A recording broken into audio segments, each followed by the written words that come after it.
नमस्कार साथियों, मैं ऋषि गौतम और आप देख रहे हैं अमेठी 24। उत्तर प्रदेश में इस समय अपराध चरम पर है। योगी सरकार भले ही लाख दावे करे कि उत्तर प्रदेश में कानून व्यवस्था दुरुस्त है, लेकिन हकीकत में ज़मीनी स्तर पर अगर देखा जाए तो अपराध इतना बढ़ गया है कि यहाँ की जनता त्राही त्राही कर रही है। NCRB का डाटा कहता है कि उत्तर प्रदेश विशेषकर अनुसूचित जाति के उत्पीड़न में पूरे देश में नंबर 1 की पोजीशन पर चल रहा है। और अगर प्रदेश की बात करें तो इस वक्त जनपद अमेठी आपराधिक मामले में, वो भी अनुसूचित जाति के मामलों में, जनपद अमेठी इस समय नंबर 1 पर चल रहा है। और जनपद अमेठी में अगर देखा जाए तो जामो थाना इस वक्त सबसे ऊपर चल रहा है अनुसूचित जाति के उत्पीड़न में। अभी ताज़ा मामला जो है जगेसरगंज, यहाँ पर एक अनुसूचित जाति के एक युवक को मारकर पेड़ से लटका दिया गया। और सिर्फ मारा ही नहीं गया, अब जातिगत भेदभाव की भावना ऐसी देखिए कि उसके ही चप्पल की माला बना करके उस युवक के गले में पहना दिया गया।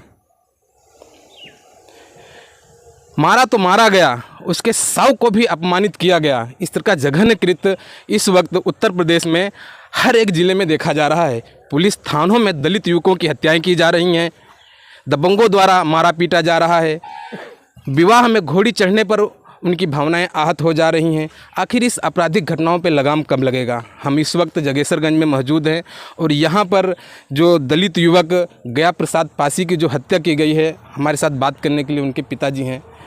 क्योंकि हम समझ सकते हैं कि जिस पिता का एक जवान बेटा अगर गया हो, उसके दिल पर क्या बीतेगी, लेकिन फिर भी हम उनसे बात करने की कोशिश करेंगे और जाने कि कैसे क्या मामला रहा। तो कैसे कब घटना घटी, आपको कैसे कब सूचना मिली इस बारे में? सूचना कल शाम के 6-6:30 बजे यहाँ से निकले डिब्बा पानी भर के, और ये रात 8 बजे तक नहीं आए। मैं सोचा कहीं इधर कहीं बैठे होंगे, अभी खाना बन के आए खाएंगे, लेकिन जब नहीं आए तो हम लोग ने ढूंढना शुरू कर दिया। बहुत ढूंढा, रात में बहुत ढूंढा, नहीं मिले। सुबह ढूंढते इधर गए फिर बाग की तरफ। अब बाग की तरफ ढूंढते जा रहे थे तो किसी ने आवाज़ दिया कि किसको ढूंढ रहे हो? बोले भैया कि लड़का हैरान हुए का ढूंढ रहे। कैसे लड़का का उधर सब टांगा है। अब किया रात में ही पता चला था? नहीं, सुबह। अच्छा, सुबह में? सुबह वही 7-7:30 बजे। तो जब वहाँ गए तो देख के दंग रह गए कि तो हमारा लड़का है। किसी से कोई दुश्मनी ऐसा कुछ? लड़का बहुत सीधा था, गांव में किसी की दुश्मनी नहीं थी। उसका एक दोस्त था प्रदीप सोनी जौहरी का है, उसी से थोड़ा मनमुटाव नहीं था, लेकिन कुछ दिन पहले की बात है। उसको बहुत अपने साथ लिया, मेरे को डांटा वाटा कि बस उसके साथ मत जाया करो। और आया तो उसको भी डांटा गया यहाँ पर कि यहाँ पर बताना, बच्चे बिगड़ जाएंगे। तो यहाँ तो नहीं आता था, लेकिन दूर दूर से कहीं फ़ोन कर देता, बुला लेता। बस वैसे कर सकते थे, और किसी के बारे में शक नहीं। अब क्या करें? क्या करते थे आपके लड़के गया प्रसाद जी? अभी तो कुछ नहीं करते, घर में रहते थे। मैं इसने पब्लिक स्कूल में ड्यूटी करता हूँ, मालीगिरी का, खेती पाती है नहीं। पुलिस प्रशासन जब आई वहाँ मौके पर तो पुलिस प्रशासन उसने क्या कहा?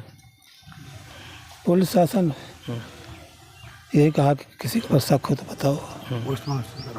पोस्टमार्टम के ऊपर मेरे साइन ले लिया, बोला इसी से कार्रवाई आगे होगी, और कुछ नहीं। हमने मांग करी थी कि इसकी जांच करी जाए। हाँ, कि मतलब इसकी CBI जांच कराई जाए, पुलिस जांच कराई जाए। तो आप कौन? मेरे छोटे भाई का साला है वो। अच्छा। तो देखने के बाद ही आपको मतलब कि हत्या का सबको शंका है जी। मतलब यहाँ तक कि SCO साहब को भी आशंका है कि हम, लेकिन उन्होंने बयान देने से कहा कि हम इसको पूरी तरह डिक्लेयर नहीं कर पाएंगे। लेकिन बिल्कुल क्लियर है, ये सब लोग यही कह रहे हैं कि हत्या की गई है। कि हमने उनसे ये कहा कि साहब जब तक इसकी पूरी जांच ना कर जाए, इसकी जांच करवाने के बाद ही हम डेड बॉडी उठाने दी। फिर भी लोगों ने यहाँ से डेड बॉडी उठवा दी। कौन लोग थे? यहाँ के जो थे तो सिपाही थे, दरों के जो भी थाना इंचार्ज थे, सभी लोगों ने यही कहा कि हम पूरा भरोसा दे रहे हैं, जांच पूरी करेंगे। लेकिन अभी ऐसा कुछ नहीं हुआ। तो आप देख सकते हैं कि पिता हैं, और इस धरती पर अगर एक पिता के लिए सबसे बड़ा कोई दुख होता है तो वो ये दुख होता है कि उसे अपने जवान बेटे की अर्थी को कंधा देना पड़े। मैं इनके पीड़ा को समझ सकता हूँ और ज़्यादा बात करने की स्थिति में भी नहीं है। और वहीं उत्तर प्रदेश में जो आपराधिक घटनाएं जो चरम पर बढ़ रही हैं, इस पर लगाम लगता हुआ तो नहीं दिख रहा है। यहाँ के लोग, अमेठी की बात करें तो इससे पूर्व के जो भी पुलिस अधीक्षक रहे हैं, डॉक्टर दिनेश सिंह, डॉक्टर इला रमन, ये 2 पुलिस अधीक्षक ऐसे रहे हैं जिनके कार्यकाल में आपराधिक घटनाएं यहाँ पर लगभग सीमित थी।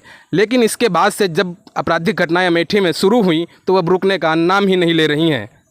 अब देखना है कि उत्तर प्रदेश की पुलिस व अमेठी की पुलिस कब तक इन घटनाओं पर लगाम लगा पाती है। इस पूरे घटनाक्रम पर हमारी नज़र बनी रहेगी। जैसा भी अपडेट होगा हम लेकर आते रहेंगे।